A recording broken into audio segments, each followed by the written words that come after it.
Okay kan, that was this model tahun 24. Kita bercakap sikit pasal dia punya zero adjustment ataupun zero adjuster dia. Kebanyakan model real Daiwa yang ada zero adjustment ataupun zero adjuster dia cuma semata-mata adjustment yang dibuat daripada kilang. Once bila korang dah usik dia punya tension knob ataupun korang dah buka reel tu, dia punya adjustment yang datang daripada kilang dah hilang. Tapi beza untuk reel ni.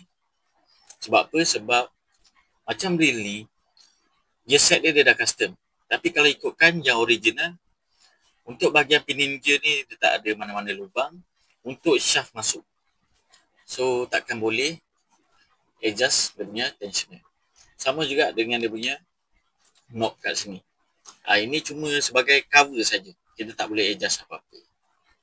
So inilah sebab kenapa saya cakap Daiwa Stis model tahun 24 ni adalah the real zero adjuster.